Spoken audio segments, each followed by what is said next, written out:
Breaking news मिल रही है। Army chief Upendra Dwivedi ने बड़ा बयान दे दिया है। पाकिस्तान में टेरर कैंप पर आर्मी चीफ का बयान आपको सुनवाएंगे। पाकिस्तान में अभी भी 8 टेररिस्ट कैंप है, ये आर्मी चीफ ने कहा। 4 आतंकी कैंप एलओसी के बगल में है, 2 आतंकी कैंप इंटरनेशनल बॉर्डर पर है। और देखिए, इसी से जुड़ी हुई एक और खबर है। पाकिस्तान से जंग के लिए पूरी तरह से तैयार है रूस, यूक्रेन जैसे हम भी तैयार हैं। ऑपरेशन सिंदूर अभी भी जारी है, आर्मी चीफ ने साफ कर दिया है। नजम सेठी ने कहा है कि पाकिस्तान सिर्फ भारत से डरता है और परंपरागत युद्ध यानी कन्वेंशनल वॉर में पाकिस्तान भारत को रोकने की क्षमता नहीं रखता। पाकिस्तान के पास ये क्षमता है ही नहीं। नजम सेठी ने कहा कि इसी डर की वजह से पाकिस्तान कभी नो फर्स्ट यूज न्यूक्लियर नीति पर हस्ताक्षर नहीं कर दिया है। ऑपरेशन सिंदूर देखिए, उसको लेकर पहले भी कई मर्तबा आपने सुना होगा, आर्मी चीफ कह चुके हैं कि ऑपरेशन सिंदूर को स्थगित किया गया है, लेकिन बंद नहीं किया गया। कोई ऐसी हरकत पाकिस्तान की तरफ से की जाती है तो भारत मुंह तोड़ जवाब देना जानता है। Operation Sindoor on. जहां तक ड्रोन का सवाल है, ड्रोन ये आपको देखना है ये कौन सा वक्त है। ये वक्त जो है हमारा 15 जनवरी और 26 जनवरी के काफी पास का वक्त है। इस वक्त जो होता है, आप देखेंगे कि पाकिस्तान थोड़ा सा एक खौफ में रहता है कि कोई ऐसी कार्रवाई ना हो। तो ये जो ड्रोन्स अभी हमने देखे हैं, ये बहुत छोटे ड्रोन्स हैं, ये लाइट ऑन करके आते हैं, ये बहुत हाइट पे नहीं जाते हैं। और मसूद अजहर के चीथड़े ऐसे ही उड़ेंगे, हाफिज सईद के टुकड़े टुकड़े ऐसे ही होंगे, हाफिज लाहौर से निकलेगा तो ऐसे ही फटेगा। हेलो एवरीवन, जैसा कि आपने अभी तक इस वीडियो में देखा, हमारे आर्मी चीफ ने कहा है कि ऑपरेशन सिंदूर अभी तक ख़त्म नहीं हुआ है। इस न्यूज़ से पाकिस्तान और पाकिस्तान की मीडिया में डर का माहौल बना हुआ है। और इस बयान से पाकिस्तान में 15 से 26 जनवरी हमारे आर्मी चीफ ने अपने साफ शब्दों में कह दिया है कि ऑपरेशन सिंदूर अभी ख़त्म नहीं हुआ, चल रहा है। ऑपरेशन सिंदूर कोई एक दिन की कार्यवाही नहीं, बल्कि ये भारत की सुरक्षा के लिए। पाकिस्तान को डर इस बात का है कि भारत कहीं 15 से 26 जनवरी के बीच में कोई बड़ा कदम ना उठा ले, क्योंकि इतिहास गवाह है, जब भी भारत ने जवाब दिया है तो दुश्मनों को संभलने तक का मौका नहीं मिला। ऑपरेशन सिंदूर सिर्फ एक ऑपरेशन ही नहीं, बल्कि ये पूरी दुनिया के लिए चेतावनी है, पाकिस्तान के लिए भी और पूरी दुनिया के लिए भी, कि भारत शांत है तो उसका मतलब ये नहीं कि आप उसकी शांति को भंग करें। हमारे आर्मी चीफ का ये कहना है कि ऑपरेशन सिंदूर ख़त्म नहीं हुआ, ये साफ है कि अब जवाब शब्दों से नहीं, एक्शन से दिया जाएगा। भारत शांति चाहता है, लेकिन अगर इस शांति को कोई भी खराब करे तो उसका जवाब ऐसा दिया जाएगा। जीएमओ स्तर की बातचीत में ड्रोन का मुद्दा उठाया गया है और पाकिस्तान से कह दिया गया है कि ऐसे आगे से नहीं होना चाहिए। रविवार को जम्मू के कई क्षेत्र में पाकिस्तानी ड्रोन देखे गए थे। ऑपरेशन सिंदूर अभी जारी है, इस बात को एक बार फिर सेना प्रमुख की ओर से दोहराया गया है। सिंदूर ऑन। जहां तक ड्रोन का सवाल है, ड्रोन ये आपको देखना ये कौन सा वक्त है। ये वक्त जो है हमारा 15 जनवरी और 26 जनवरी के काफी पास का वक्त है।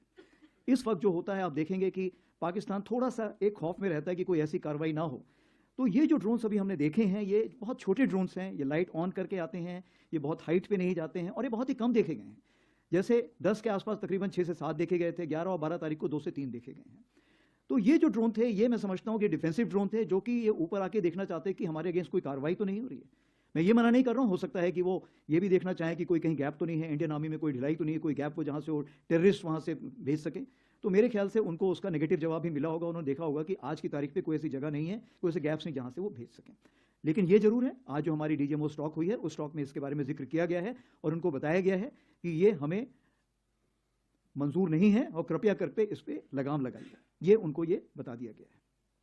आपने दूसरा सवाल पूछा है जो एक सब्जेक्ट इन इटसेल्फ है कि narrative management system, narrative management system और कॉग्निटिव, ये कितनी जरूरत है और समय की मांग है। सबसे पहले तो मैं ये बताना चाहूंगा, ऑपरेशन सिंदूर जो है, ऑपरेशन सिंदूर से हमने बहुत लेसन सीखे, लेकिन हम उसके पहले भी बहुत तैयारी कर चुके थे। उदाहरण के तौर पे हमने ये सीखा कि जो भी आप खबर देते हैं उसकी क्रेडिबिलिटी होनी चाहिए, क्योंकि लंबे समय में आपकी क्रेडिबिलिटी होना बहुत ज़रूरी है। आप जो भी खबर देते हैं उसमें कंसिस्टेंसी होनी चाहिए। तीसरी चीज़ ये होनी चाहिए कि किसी भी नैरेटिव मैनेजमेंट डोमेन में या कॉग्निटिव डोमेन में वैक्यूम नहीं होना चाहिए। अगर वैक्यूम नहीं होगा तो तो नेगेटिव न्यूज़ बहुत फास्ट मूव करती है। चौथी चीज़ क्या है कि आप नेगेटिव न्यूज़ को कितना तूल देते हैं। आपने ये देखना है कि कितनी नेगेटिव न्यूज़ नहीं आई थी। उदाहरण के तौर पे मैं आपको बताना चाहता हूं कि जब से 22 अप्रैल के बाद से जितने भी हमारे ट्विटर हैंडल थे इंडियन आर्मी के, वो सारे ट्विटर हैंडल जो वेस्टर्न फ्रंट को फेस कर रहे थे वो बंद कर दिए गए थे, ताकि कोई ऐसा ना करे कि वेस्टर्न कमांड ने ये बोला है और जब तक हम वेस्टर्न कमांड से चेक करें तब तक वो न्यूज़ सब जगह जा चुकी है। तो जो सिंगल सोर्स ऑफ ट्रुथ था, वो सिंगल सोर्स ऑफ ट्रुथ हमने सिर्फ एडीजी स्ट्रैटकॉम रखा था। इसीलिए आप देखेंगे कि हम लोगों की क्रेडिबिलिटी बहुत हाई थी। हमले कर सकते हैं। Fire and forget anti tank missile की कामयाब फ्लाइट टेस्टिंग के साथ ही पूरे पाकिस्तान में हड़कंप मच गया है। कमेंट्री शुरू हो गई है कि हिंदुस्तान कहीं आने वाले दिनों में पाकिस्तान के खिलाफ कोई बड़ा ऑपरेशन तो लॉन्च नहीं करने वाला। क्या लगता है कि ये कॉन्फ्लिक्ट बढ़ेगा और अमेरिका इस अपॉर्चुनिटी को जाने देगा? रिजीम चेंज डोनाल्ड ट्रंप कहेगा मैंने रोक दिया। ठीक है, अच्छा। पाकिस्तान के चुप रहने में काफी भलाई है, बहुत ज्यादा भलाई है। देखिए, पाकिस्तान लगता है कि ये समझा नहीं है ऑपरेशन सिंदूर जो है, जो किया था हिंदुस्तान ने, क्योंकि ऑपरेशन सिंदूर जो है वो सिर्फ और सिर्फ टेररिस्ट हाइड्रोट्स के ऊपर था और इनके फिर जब एयर बेसिस का हुआ, बाकी जो इनका जो आर्मी सेटअप है या और दूसरा आर्म फोर्सेस का सेटअप है उसके ऊपर कहीं सिविलियन गवर्नमेंट वगैरह कहीं उसके ऊपर नहीं कोई अटैक हुआ। इसलिए मेरे को लगता है वो अभी तक समझे नहीं है। वो सोच रहे थे कि ये अभी भी सोच रहे हैं कि भाई हिंदुस्तान जो है ये हम ये सारी कार्रवाई करेंगे तो हिंदुस्तान जो है चुप रहेगा। बट ये चीज बड़ी क्लियर है, अभी हाल ही में हमारे जो चीफ ऑफ आर्मी स्टाफ ने भी कहा है कि ऑपरेशन सिंदूर इज कंटिन्यूइंग। लगता है कि एक बारी फिर सबक सिखाना पड़ेगा और इस टाइम जो है सिर्फ और सिर्फ ये टेररिस्ट हाइडआउट्स नहीं है, ये सारे जो एक पाकिस्तान का जो मिलिट्री इंफ्रास्ट्रक्चर है उसको तबाह करना पड़ेगा, ताकि ये जो हिमाकत कर रहे हैं और ये हिमाकत सिर्फ इसीलिए कर रहे हैं क्योंकि अमेरिका उनके पीछे है, उनका साथ दे रहा है, क्योंकि डोनाल्ड ट्रंप जो है उनके बार बार उसको आसिम मुनीर को अपने पास बुला के तो वहां पे लंच वगैरह खिला रहे हैं और उनको कह रहे हैं जी बड़ा अच्छा है, ये बहुत अच्छा है, क्योंकि डोनाल्ड ट्रंप को अपना है। अगर मेरी वीडियो आपको पसंद आ रही हो तो चैनल को लाइक करें, सपोर्ट करें एंड सब्सक्राइब करें। धन्यवाद।